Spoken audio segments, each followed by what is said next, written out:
ओम शांति। अॼु जी मुरली तारीख़ आहे 18/3/2024। अॼु मिठा मिठा बाप दादा चवनि था मिठे मिठे ॿार विचार सागर मंथन करे हिकु अहिड़ी टॉपिक कढो जो सभु जॻह हिकु जहिड़ी टॉपिक ते भाषण हले। इहा आहे तव्हांजी यूनिटी। प्रश्न: कहिड़ी महिनत कंदे कंदे तव्हां ॿार पास विद ऑनर्स थी वेंदा? उत्तर आहे कर्म बंधन सां अतीत ठहो। जॾहिं कंहिं ॻाल्हि में कंदा आहियो, जॾहिं कंहिंसां ॻाल्हि कंदा आहियो त आत्मा भाव आहे सम्झी करे ॾिसो। बाप सां ॿुधंदा आहियो त बि बाप खे भ्रुकुटी में ॾिसो। बाप सां ॿुधंदा आहियो त बि बाप खे भ्रुकुटी में ॾिसो। भाव जी दृष्टि सां उहो स्नेह ऐं संबंध पको थी वेंदो। इहे ई महिनत जो कमु आहे। इन सां ई पास विद ऑनर्स चईंदासीं। उच्च पद पाइण वारा ॿार इहे पुरुषार्थ अवश्य ई कंदा हूंदा त कर्म बंधन सां अतीत थियो ऐं भाभा जी दृष्टि रखो। इहे ई पास विद ऑनर्स थियण जी थियो पुरुषार्थ आहे। ओम शांति। मिठे मिठे ॿारनि खे सम्झायो आहे इहो मृत्यु लोक आहे। हुनजी भेट में अमर लोक बि आहे। भक्ति मार्ग में ॾेखारींदा आहिनि शंकर पार्वती खे अमर कथा ॿुधाई। हाणे अमर लोक में त तव्हां वेंदा आहियो, असां त अमर लोक में वेंदा आहियूं न। शंकर त कथा ॿुधाईंदो न आहे। कथा ॿुधाइण वारो त ज्ञान सागर हिकु बाप ई आहे। शंकर कोई ज्ञान सागर थोरी आहे जो असांखे वेही कथा ॿुधाईंदो। अहिड़ी अहिड़ी ॻाल्हियुनि ते तव्हां ॿारनि खे सम्झाइणो खपे। काल ते जीत कीअं पायूं, इहो जो नॉलेज आहे उहो अमर ठाहींदी आहे। इन सां आयु वॾी थींदी आहे न। हुते काल थींदो न आहे। हिते त 5 विकार अथवा रावण ते जीत पाइण सां राम राज्य अर्थात अमरलोक में जा मालिक ठहींदा आहियूं। त अमर अर्थात आत्मा पंहिंजी पूरो आयु जी समय खां पहिरियों उहो शरीर न छॾे, इनखे चइबो आहे अमर। त उहा असां हाणे उहो त बाबा जी ज्ञान सां ई असां ठहींदा आहियूं। कोई शंकर कोई कथा थोरी ॿुधाईंदो आहे जंहिंसां अमरलोक में हलियो। अमरलोक में हलण लाइ त बाबा असांखे ज्ञान ॾींदो आहिनि। हिते तव्हां 5 विकार अथवा रावण ते जीत पाईंदा आहियो। राम राज्य अर्थात अमरलोक जा मालिक ठहींदा आहियो। मृत्यु लोक में आहे रावण राज्य, अमरलोक में आहे राम राज्य। देवताउनि खे कॾहिं काल न खाईंदो आहे। हुते काल जे झमघट हूंदा न आहिनि। त इहा टॉपिक बि ॾाढी सुठी आहे। मनुष्य काल ते विजय कीअं, काल ते विजय कहिड़े काल ते विजय कीअं पाए सघंदो आहे। इहा सॼी ज्ञान जी ॻाल्हियूं आहे। भारत अमरलोक हुयो, केतिरी वॾी आयु हुई न। सर्प जो मिसाल बि आहे न, सतयुग जे लाइ आहे। हिकु खाल छॾे ॿियो वठंदा आहिनि न। सर्प जो मिसाल, सर्प में बि जो विशेषता आहे उहा सतयुग में ईअं हूंदो भई असांखे स्मृति हूंदी की असां इहे शरीर छॾे ॿियो वठूं था। इहे खाल छॾे ॿियो वठंदा आहिनि। इनखे चइबो आहे बेहद जो वैराग्य। ॼाणंदा आहिनि सॼी दुनिया जो विनाश त थियणो ई आहे, पुराणो शरीर बि छॾिणो आहे। इहे 84 जन्मनि जी पुराणी खाल आहे न, अर्थात पतित तत्वनि खां ठहियलु आहे न इहा बि। त भले असांजो शरीर ॿियो नयो आहे लेकिन तत्व त पुराणा आहिनि। इन करे बाबा चवनि था 84 जन्मनि जी पुराणी खाल आहे। अमरलोक में हीअं न हूंदो। हुते पोइ सम्झंदा आहिनि हाणे इहो शरीर वॾो आहे, जर्जरीभूत थियो आहे, इनखे छॾे नयो वठंदासीं। पोइ साक्षात्कार बि थींदो आहे। सम्झ खे साक्षात्कार चइबो आहे। असांजी हाणे नई खाल तयारु थिए थी, पुराणे खे हाणे छॾिणो आहे। असांजी हाणे नई खाल तयारु थिए थी, पुराणे खे हाणे छॾिणो आहे। हुते बि ईअं ई थींदो। उन्हनि खे चइबो आहे अमरलोक, जाते काल ईंदो न आहे। काल अर्थात समय, समय अर्थात अञा शरीर ॿुढो ई न थियो आहे, पुराणो ई न थियो आहे, हुन खां पहिरियों ई आत्मा खे शरीर छॾिणो पवंदो आहे।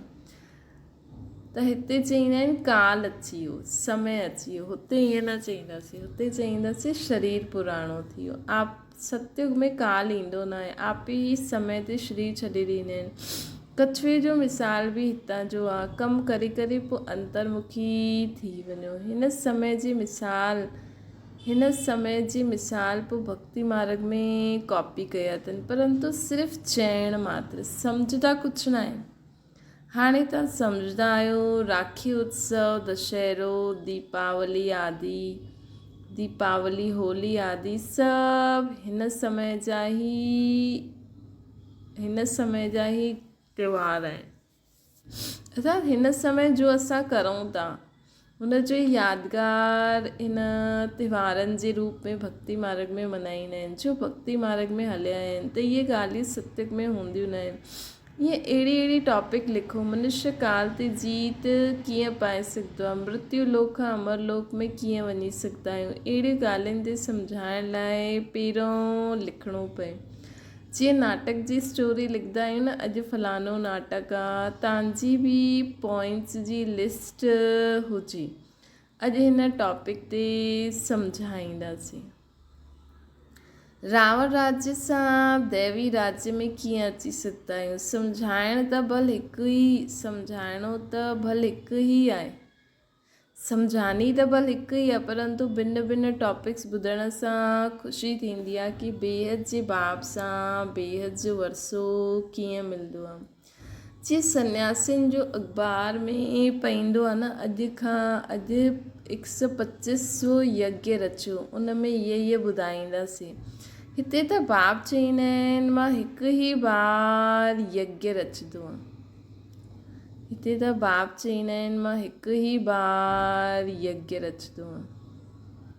जंहिंमें सॼी पुराणी दुनिया स्वाहा थी वेंदी आहे। हिते त बाप चईंदा आहिनि मां हिकु ई बार यज्ञ रचंदो आहियां, जंहिंमें सॼी पुराणी दुनिया स्वाहा थी वेंदी आहे। उहो त ॾाढा यज्ञ रचंदा आहिनि, जुलूस आदि कंदा आहिनि। हिते तव्हां ॼाणंदा आहियो इहे रुद्र शिव बाबा जो हिकु ई यज्ञ आहे, जंहिंमें सॼी पुराणी दुनिया स्वाहा थी वेंदी, नई दुनिया जी स्थापना थिए थी न, तव्हां वञी करे देवता ठही वेंदा आहियो। बाबा चईंदा आहिनि कि हाणे बाबा असांखे यज्ञ जे लाइ ॿुधाइनि था कि चओ हिते त रुद्र शिव बाबा जो हिकु ई यज्ञ आहे, जंहिंमें सॼी पुराणी दुनिया स्वाहा थी वेंदी आहे, नई दुनिया जी स्थापना थिए थी ऐं असां वञी करे देवता ठहींदासीं। इहे बि बाप तव्हांखे सम्झाईंदा आहिनि। रचयिता बाप ई अची करे पंहिंजो रचना जे आदि मध्य अंत जो सॼो नॉलेज ॾींदा आहिनि ऐं राजयोग बि सिखलाईंदा आहिनि। सतयुग में आहे ई पवित्र देवता आहियूं, उहे राजे बि कंदा आहिनि।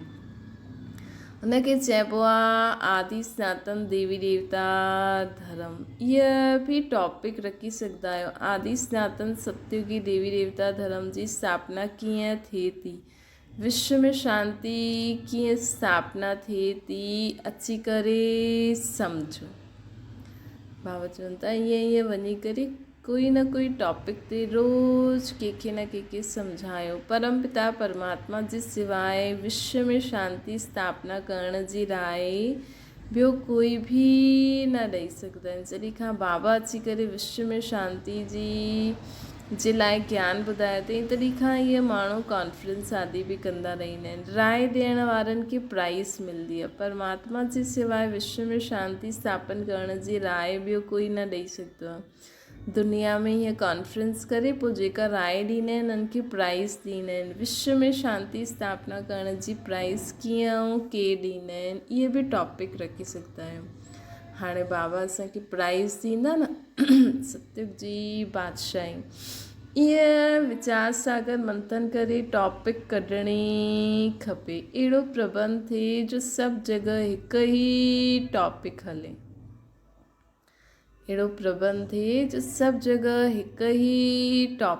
सभिनि जो कनेक्शन रहंदो आहे न। अहिड़ी लिस्ट ठाहे करे पहिरियों इशारो ॾियणो खपे, पोइ समाचार दिल्ली मां अचिणो खपे, सभिनि खे मालूम पइजी वञे कि सभु जॻह अहिड़ो भाषण हले थो। इनखे चइबो आहे यूनिटी। सॼी दुनिया में डिसयूनिटी आहे। राम राज्य जो गायन आहे, शेर गऊ इकट्ठा जल पीना आहिनि। त्रेता में अहिड़ो गायन आहे त सतयुग में छा हूंदो। बाक़ी शास्त्रनि में त अनेक कथायूं लिखी छॾियूं अथनि त बाप सां हिकु ई कथा ॿुधंदा आहियो तव्हां। दुनिया में ढेर कथायूं ठहींदियूं आहिनि। द्वापर खां वठी करे कलयुग ताईं जो बि शास्त्र आदि हलंदा आहिनि उहे हूंदा ई न आहिनि। भक्ति मार्ग जी सभु ॻाल्हियूं पूरी थी वेंदियूं आहिनि, उहे सतयुग में न हूंदा आहिनि। हिते त तव्हां जो कुझु ॾिसंदा आहियो उहो सभु ईविल ई आहे। उनखे ॾिसंदे हुए न ॾिसो, ॿुधंदे हुए न ॿुधो। हाणे त बाप सम्झाईंदा आहिनि उहे ई बुद्धि में रखो। हाणे संगम युगी ब्राह्मण केतिरा, असां संगम युगी ब्राह्मण कितना ऊंच आहियूं न।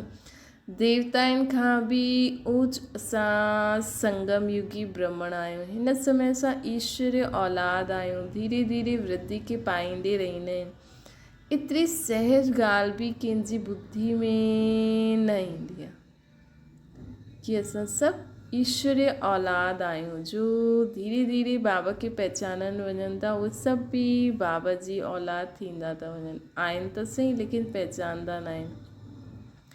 एतिरी सहज ॻाल्हि बि कंहिंजी बुद्धि में न ईंदी आहे। असां ईश्वर संतान आहियूं त ज़रूरु स्वर्ग जा मालिक हुजणा खपऊं न। छो जी उहो बाप स्वर्ग जी स्थापना कंदा आहिनि। करोड़ों वर्ष चई ॾियण जे कारण कोई ॻाल्हि यादि ई न रहंदी आहे। बाप अची करे यादि दिलाईंदा आहिनि। इहे त 5000 वर्ष जी ॻाल्हि आहे। तव्हां देवी देवता हुयो, हाणे पोइ तव्हांखे उहो ई ठाहींदा आहिनि। सम्मुख ॿुधण सां केतिरी ख़ुशी ऐं रिफ्रेशमेंट अची वेंदी आहे न। बाप अची करे असांखे यादि दिलाईंदा आहिनि कि तव्हां केरु हुयो, किथे हुयो, पूरे चक्कर जो ज्ञान ॾींदा आहिनि न बाबा। बाबा चईंदा आहिनि हाणे पोइ तव्हांखे उहो ई मां ॿुधायां थो। सम्मुख ॿुधण सां केतिरी ख़ुशी ऐं रिफ्रेशमेंट थी वेंदी आहे न। ॿार जी सियाना हूंदा आहिनि, सम्झू हूंदा आहिनि, उन्हनि जी बुद्धि में ईंदो आहे असांखे बाप सां वरसो त ज़रूरु वठिणो ई आहे। ॿार जो सम्झू सियाना हूंदा आहिनि, उन्हनि जी बुद्धि में ईंदो आहे असांखे बाप खां वरसो त पूरो वरसो वठिणो आहे। वरसो अर्थात बाबा का सभु गुण, सभु शक्तियूं, सभु ज्ञान पंहिंजी बुद्धि में भरणो आहे ताकी असां पूरे कल्प में आराम सां रही सघूं। बाप नई दुनिया रचंदा आहिनि त ज़रूरु असां बि नई दुनिया में हुजणा खपऊं न। हिकु बाप जा तव्हां सभु ॿार आहियो। हिकु बाप जा सभु ॿार आहियूं। सभिनि जो धर्म, सभिनि जे रहण जो स्थान, अचणु वञणु सभु भिन्न भिन्न प्रकार जो आहे। कीअं अची करे मूल वतन में निवास कंदा आहियूं इहे बि बुद्धि में आहे। मूल वतन में सीजरो आहे, सूक्ष्म वतन में सीजरो न ॾेखारे सघंदा आहिनि। उते जो कुझु ॾेखारींदा आहिनि उहे सभु साक्षात्कार जी ॻाल्हियूं आहिनि। इहे सभु ड्रामा में न हूंदा। बाबा चवंदा इहे सभु ड्रामा में न हूंदा। पोइ सूक्ष्म वतन में बि वेंदा आहियूं, हुते मूवी हलंदी आहे न। विच में मूवी जो बि ड्रामो ठहियो हुयो, पोइ टॉकी ठहियो। इशारनि सां ॻाल्हि कंदा आहिनि न। साइलेंस जो त ड्रामो ठही न सघे, उहो त पोइ संकल्प हिकु ॿ खे टच करनि, लेकिन उहो पतो कीअं लॻे कहिड़ो संकल्प कंहिंखे थो अचे। ॿार ॼाणंदा आहिनि असां साइलेंस में कीअं रहंदा आहियूं। जीअं हुते आत्माउनि जो सीजरो आहे उअं हिते मनुष्यनि जो आहे। त ईअं ॻाल्हियूं बुद्धि में रखी तव्हां भाषण करे सघंदा आहियो। पोइ बि पढ़ाई में टाइम लॻंदो आहे। करे करे इहे बि सम्झी वञे परंतु यादि जी यात्रा किथे आहे जंहिंसां धारणा ऐं ख़ुशी थिए। यादि जी यात्रा बि त हुजणी खपे न जंहिंसां उन ॻाल्हियुनि खे असां धारण करे पोइ ख़ुशि रही सघूं। हाणे तव्हां यथार्थ रीति योग सिखो था न। ॿारनि खे सम्झायो आहे सभिनि खे भाउ जी दृष्टि सां ॾिसो। आत्मा जो तख़्त त इहो आहे, इन करे भागीरथ बाबा जो सिंघासन बि मशहूरु आहे। जॾहिं कंहिंखे सम्झाईंदा आहियो त ईअं सम्झायो असां भाउ खे सम्झाईंदा। इहा ई दृष्टि रहे, इन में सॼी महिनत आहे। महिनत सां ई ऊच पद मिलंदो आहे। बाप बि ईअं ॾिसंदा आहिनि, बाप जी नज़र बि भ्रुकुटी जे विच में वेंदी आहे। आत्मा त नंढी बिंदी आहे न। आत्मा त नंढी बिंदी आहे, ॿुधंदी बि उहा ई आहे। तव्हां बाप खे बि भ्रुकुटी जे विच में ॾिसंदा आहियो। बाबा बि हिते ईंदा आहिनि त भाउ ब्रह्मा जी आत्मा बि हिते आहे।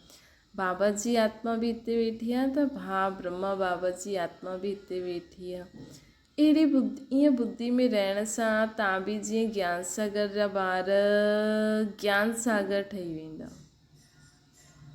ईअं जॾहिं असांजी बुद्धि में ईंदो न त असां बि ज्ञान सागर जा ॿार मास्टर ज्ञान सागर थी वेंदासीं। तव्हांजे लाइ त ॾाढो सहज आहे। गृहस्थ व्यवहार में रहण वारनि जे लाइ उहा अवस्था जरा मुश्किल आहे। ॿुधी करे घर हली वेंदा आहिनि। हुतां जो वातावरण ई ॿियो हूंदो आहे। हिते ॾाढो सहज आहे। बाबा युक्ति ॾाढी सहज ॿुधाईंदा आहिनि। पंहिंजे खे आत्मा सम्झो, बाप खे यादि करो। हिते त बाबा वटि त पोइ कोई बंधन आदि वाइब्रेशन न हूंदा आहिनि, त उतां जो वातावरण अलॻि ऐं घर गृहस्थी में अगरि आत्मा शक्तिशाली धीरे धीरे थींदी वेंदी आहे, पोइ हुनखे उतां जो वातावरण प्रभाव न कंदो आहे। उहो ख़ुदि जो वातावरण फैलाईंदो आहे। मतिलबु जो बाप द्वारा मिलियो आहे। इहे बि भाउ आहे। इहे दृष्टि सां कर्म बंधन सां अतीत थी वेंदा। असां सभु आत्मा भाउ आहियूं। जॾहिं भाउ जी दृष्टि रहंदी आहे न त कर्म बंधन सां अतीत थी वेंदा आहियूं। भाउ में त कोई बंधन आहे ई न। असां त सभु खेल था खेॾो। शरीर बि भुलिजी वेंदो आहे। सिर्फ़ु बाप ई यादि रहंदो आहे। इन में महिनत कंदा रहंदा तॾहिं पास विद ऑनर्स थी सघंदो। अहिड़ी अवस्था में विरलो ई कोई रहंदो आहे। विश्व जो मालिक बि उहो ई ठहींदो। 8 रत्ननि जी माला आहे न त पुरुषार्थ करिणो। उच्च पद पाइण वारा कीअं बि करे पुरुषार्थ ज़रूरु कंदा हूंदा। इन में ॿियो कुझु बि ॻाल्हि निकिरंदी न आहे। भाउ जी दृष्टि स्नेह संबंध थी वेंदो आहे। दृष्टि उहा ॼमी वेंदी आहे। इन करे बाप चईंदा आहिनि तव्हांखे उहा ॾाढी गुईअ ते गुईअ ॻाल्हियूं ॿुधायां थो। हिन में अभ्यास करणु आहे, महिनत जो कमु आहे। हिते बि वेठा आहियो, पंहिंजे खे आत्मा सम्झो। आत्मा ई ॿुधंदी आहे न। ॿुधण वारी आत्मा खे असां ॾिसंदा आहियूं। मनुष्य त चई ॾींदा आहिनि आत्मा निर्लेप आहे, बाक़ी छा शरीर ॿुधंदो आहे। इहे त रॉन्ग आहे न। बाप तव्हांखे गुईअ ॻाल्हियूं ॿुधाईंदा आहिनि। महिनत त ॿारनि खे करणी आहे। जो कल्प पहिरियों ठहिया हुया उहो महिनत अवश्य ई कंदा। पंहिंजो अनुभव बि ॿुधाईंदा। ईअं असां ॿुधाईंदे ईअं असां ॿुधाईंदा आहियूं। टेव पइजी वेंदी। आत्मा खे ई ॿुधाईंदा आहिनि न, मन मना भव। आत्मा खे ई ॿुधाईंदा आहिनि मन मना भव। पोइ उहो उन्हनि खे चईंदो आहे मन मना भव, अर्थात बाप खे यादि करो। इहा गुप्त महिनत आहे। जीअं पढ़ाई बि एकांत में झाड़ जे हेठि वञी करे पढ़ंदा आहियूं न, उहा स्थूल ॻाल्हि आहे।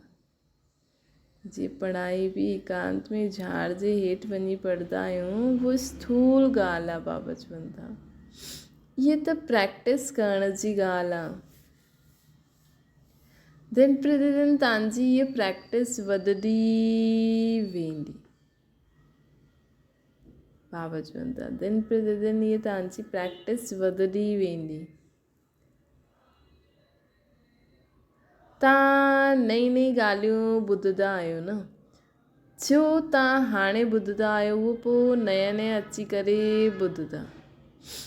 पढ़ाई बि जीअं एकांत में वञी करे झाड़ जे हेठां पढ़बी आहे न, उहा स्थूल ॻाल्हि आहे। इहा त प्रैक्टिस करणी आहे असांखे। कीअं करणी आहे? जॾहिं असां इहा ज्ञान ॿुधाईंदासीं ऐं हुन दृष्टि सां ॾिसंदासीं, प्रैक्टिस कंदासीं, तॾहिं त असांजी इहा प्रैक्टिस पकी थींदी न। जो तव्हां हाणे ॿुधो था उहो पोइ नया अची करे ॿुधंदा। कोई चईंदो आहे असां देरी सां आहियूं। अरे तव्हां त ॿियो ई फर्स्ट क्लास गुईअ ॻाल्हियूं ॿुधंदा आहियो। जो पुरुषार्थ करण सां ई उच्च पद मिली वेंदो आहे। छो जे पहिरियों एॾो ज्ञान जो उहो न हुयो। धीरे धीरे हाणे ज्ञान जो गहराई सां पहिरियों त माण्हुनि महिनत कई। पहिरियों वारनि हाणे त असां मक्खन खाऊं था। त हाणे त सिर्फ़ु ये पहिरियों त उन्हनि सभु कुझु सम्झी करे उहे सभु लिखी विया आहिनि, असां ॿुधंदा रहंदा आहियूं। हाणे त सिर्फ़ु पढ़ो ऐं धारण करो, बसि प्रैक्टिस करो, कुझु बुद्धि खे न ये कॉपी करिणो आहे बसि। बाबा चई न सिर्फ़ु ब्रह्मा बाबा खे कॉपी करो। त बाबा चवनि था की अगरि कोई चए असां त देरी सां आया आहियूं, देरी सां आया आहियो त ॿियो ई फर्स्ट क्लास पॉइंट्स अथव त गुइये ॻाल्हियूं ॿुधंदा आहियो। जे महिनत कई उहो तव्हांखे मिले थो, ॿियो ई सुठो। माया त पिछाड़ी ताईं छॾंदी न आहे, माया जी लड़ाई हलंदी रहंदी आहे, माया जी लड़ाई हलंदी रहंदी आहे। जेसि ताईं तव्हां जीत पायो पोइ अनायास ई तव्हां हली ईंदव। जो जेतिरो यादि कंदो सम्झंदा असां वेंदा आहियूं बाप वटि, शरीर छॾे ॾींदा आहिनि। बाबा ॾिठो अथई ईअं ब्रह्म में लीन थियण जो लक्ष्य रखण सां जॾहिं शरीर छॾंदा आहिनि त सन्नाटो थी वेंदो आहे। बाक़ी मोक्ष जो त कंहिंखे पतो न आहे, न वापसि ई वेंदा आहिनि। नाटक में त सभु एक्टर्स आहिनि, अंत में सभु एक्टर्स मथां खां हेठि अची वेंदा आहिनि। जॾहिं हिकु बि न रहंदो तॾहिं वापसि हलंदासीं, जॾहिं हिकु बि न रहंदो न तॾहिं असां सभु वापसि हलंदासीं। जो बि मनुष्य मात्रा आहिनि सभु हली वेंदा, बाक़ी थोरा बचंदा। उहे चईंदा असां सभिनि खे सी ऑफ कयो। हिन समय सतयुग जी स्थापना थिए थी, केतिरा करोड़ मनुष्य आहिनि, सभिनि खे असां सी ऑफ करे पोइ पंहिंजी राजधानी में हली ईंदासीं। उहो माण्हू त करे 40-50 के सी ऑफ कंदा आहिनि, तव्हां केतिरनि खे सी ऑफ कंदव। हाणे आत्मायूं मच्छर सदृश हली वेंदी सभी शांतिधाम में। तव्हां आया आहियो साथ वठी वञण लाइ ऐं सभिनि खे मोकिलण लाइ। मतिलबु असां हाणे बाबा वटि आया आहियूं, बाबा जी ज्ञान योग सां असां सभिनि खे परमधाम में पहुचाए वठंदासीं। तव्हांजी ॻाल्हियूं ॾाढी वंडरफुल आहिनि, छो जो असां जेतिरो यादि कंदा आहियूं ओतिरो असां बि कर्म बंधन खां मुक्त थींदा आहियूं, आत्मायूं बि कर्म बंधन खां मुक्त थींदी वेंदियूं आहिनि। त हिन सां छा थींदो, आत्मायूं बि कर्म बंधन खां मुक्त थींदी वेंदियूं आहिनि त सभी मथे हली सघंदियूं आहिनि, सतो प्रधान थी वेंदियूं।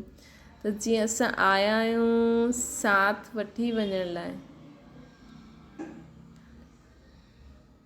बाबा सां गॾु बि वञिणो आहे, सभिनि खे बि साथ वठी हलिणो आहे। असां आत्माउनि खे बाबा खे यादि करे, बाबा असांखे सतो प्रधान ठाहिनि था ऐं असां द्वारा ॿियनि खे बि ठाहिनि था, त बाबा असांखे बि वठी हलंदा, ॿिया बि जल्दी नंबरवार मथे अची वेंदा। पोइ कुझु हिते रहंदा बि, पोइ उहो चईंदा जीअं असां सभिनि खे मथे मोकिले छॾियो। तव्हांजी ॻाल्हियूं ॾाढी वंडरफुल आहिनि। एतिरो करोड़ मनुष्य वेंदा बाबा सां गॾु, उन्हनि खे असां सी ऑफ कंदासीं, सभु वापसि मूल वतन में हली वेंदा। इहे तव्हांजी बुद्धि ई कमु कंदी आहे, धीरे सीजरो वधंदो वेंदो आहे। पोइ रुंडमाला रुद्रमाला ठही वेंदी, धीरे सीजरो वधंदो वेंदो, पोइ रुंडमाला रुद्रमाला ठही वेंदी। पोइ असां सभु मथे हली हलंदासीं। पोइ जेका रहंदा उहे चईंदासीं सभिनि खे सी ऑफ कयो। इहे ॻाल्हियूं असांजी बुद्धि में आहिनि की रुद्रमाला रुंडमाला, पोइ वापसि खां उहो रुद्र जा आत्मायूं हेठि ईंदियूं, पोइ रुंडमाला ठही वेंदी। त इहा असांजी ॻाल्हि असांजी बुद्धि में आहे। रुंडमाला सां रुद्रमाला कीअं ठहींदी आहे, रुद्रमाला सां रुंडमाला कीअं ठहींदी आहे। तव्हां में बि जो विशाल बुद्धि आहे उहे ई हिन ॻाल्हियुनि खे सम्झी सघंदा आहिनि। अनेक प्रकार सां बाप सम्झाईंदा आहिनि यादि करण लाइ। असां रुद्रमाला में वञी करे रुंडमाला में ईंदासीं, पोइ नंबरवार ईंदा रहंदा। केतिरी वॾी रुद्रमाला ठहींदी न, इहे ज्ञान खे कोई बि न ॼाणंदो आहे। शुरू खां वठी करे हिन ज्ञान खे कोई न ॼाणंदो आहे। तव्हां संगम युगी ब्रह्मण ई ॼाणंदा आहियो। हिन संगम युग खे यादि करो त सॼी नॉलेज बुद्धि में अची वेंदी। तव्हां आहियो लाइट हाउस, तव्हां आहियो लाइट हाउस, सभिनि खे ठिकाणो लॻाइण वारा। तव्हां कीअं सुठी लाइट हाउस ठाहींदा आहियो न, तव्हां कीअं सुठा लाइट हाउस ठाहींदा आहियो। ईअं कोई ॻाल्हि न आहे जो असां सां लागू न थींदी आहे। अहिड़ी कोई ॻाल्हि न आहे जो असां लागू न थींदी आहे। बाबा चईंदा आहिनि तव्हां लाइट हाउस बि आहियो, त सर्जन बि आहियो, तव्हां शराफ़ बि आहियो, धोबी बि आहियो, सभु खूबियूं तव्हां में आहिनि। बाबा चईंदा न तव्हां माली बि आहियो, खिवैया बि आहियो, सभु खूबियूं असां में आहिनि। असां पायलट बि आहियूं न, असां पायलट जे सभिनि खे हवाई जहाज़ में ऊपर उड़ाईंदो न, असां बि पायलट चओ या स्पेस क्राफ्ट वारा चओ न, फ़ौजी बि आहियो, सैनिक बि आहियो, रूहानी सैनिक बि आहियूं असां। केॾी सारी सभु दुनिया में जो बि बाबा असांखे जो बि दुनिया में ईअं आहिनि, इहे ठहो इहे ठहो, असां रूहानी ठहिया आहियूं। महिमा तव्हांजी बि थी वेंदी आहे न, परंतु नंबरवार पुरुषार्थ अनुसार जीअं जीअं कर्तव्य कंदा आहिनि ईअं ईअं गायन थींदो आहे। बाप त डायरेक्शन ॾींदा आहिनि, बाप जो डायरेक्शन ॾींदा आहिनि। उन्हनि खे वीचार सागर मंथन करिणो आहे, सेमिनार करिणो खपे। तव्हां ॿारनि जो कमु आहे। बाबा कहिड़ो डायरेक्शन ॾिनई अॼु की सभिनि हंधि हिकु ई टॉपिक ते भाषण करो, इनखे चइबो आहे यूनिटी। टॉपिक्स जी लिस्ट कढो। बाबा कोई मना न कंदा आहिनि। अच्छा, ॾाढो ॿुधण सां छा फ़ाइदो। बाप चईंदा आहिनि मन मना भव। हाणे वरी मन मना भव स्थिति में स्थित थी वञो। बाबा तव्हांखे केतिरो तरावटी माल खाराईंदा आहिनि। बाबा असांखे केॾो तरावटी माल खाराईंदा आहिनि। अच्छा, तरावटी मतिलबु ताज़ो ताज़ो सुठो। अच्छा, मीठी मीठी सिकी लॻे ॿारनि प्रति माता पिता बाप दादा जो यादि प्यार ऐं गुड मॉर्निंग। रूहानी बाप जी सभिनि रूहानी ॿारनि खे नमस्ते। असांजी बि रूहानी माता पिता बाप दादा खे यादि प्यार गुड मॉर्निंग ऐं नमस्ते। धारणा जे लाइ मुख्य साथ सदा नशो रहे। असां संगम युगी ब्रह्मण देवताउनि खां बि ऊचा आहियूं। असां संगम युगी ब्रह्मण हिन देवी देवताउनि खां बि ऊचा आहियूं। छो जे हाणे असां ईश्वर औलाद आहियूं। असां मास्टर ज्ञान सागर आहियूं। सभी खूबियूं हिन समय असां में भरियल आहिनि। असां केॾी सारी खूबियूं न, डॉक्टर आहियूं, इंजीनियर आहियूं, धोबी आहियूं, माली आहियूं, फ़ौजी आहियूं, पायलट आहियूं। त हिन समय असांजो इहो जीवन ॾाढो ऊच आहे। सदा नशो रहे। ॿियो आहे जो बाप सम्झाईंदा आहिनि उहो बुद्धि में रखिणो आहे। बाक़ी कुझु ॿुधदे बि न ॿुधो, ॾिसदे बि न ॿुधो। ॾिसो, hear no evil, see no evil, think no evil, talk no evil, do no evil. वरदाना ईश्वर सेवा द्वारा वैरायटी मेवा प्राप्त करण वारा अधिकारी आत्मा ठहो। चइबो आहे न, करो सेवा त मिले मेवा। ईश्वर ज्ञान ॾियण ई ईश्वर सेवा आहे। जो ये सेवा कंदा आहिनि न, उन्हनि खे अतीन्द्रिय सुख, शक्ति, ख़ुशी जी वैरायटी मेवा मिलंदा आहिनि। ईश्वर सेवा करण सां छा थींदो आहे, अतीन्द्रिय सुख बि मिलंदो आहे, ख़ुशी बि मिलंदी आहे, शक्तियूं बि मिलंदियूं आहिनि। तव्हां ब्रह्मण ई हिन जा अधिकारी आहियो। श्री असांजो कमु ई आहे ईश्वरीय पढ़ाई पढ़णु ऐं सर्व खे पढ़ाइणु, जंहिंसां ईश्वर जा ठही वेंदा आहियूं, जंहिंसां असां बि ईश्वर जा ठही वेंदा आहियूं ऐं ॿिया सभिनि खे बि ईश्वर जो ठाहींदा आहियूं। त अहिड़ी ईश्वरीय सेवा करण सां ईश्वरीय फल जे अधिकारी ठही वेंदा आहियो। हिन नशे में रहो कि असां ईश्वरीय फल जे अधिकारी आत्मा आहियूं। स्लोगन आहे, बाप सां गॾु रही करे कर्म करो त सदा डबल लाइट रहंदव। बाप सां रही करे कर्म करो त सदा डबल लाइट रहंदसि। अच्छा, ओम शांति। बाबा खे यादि करो।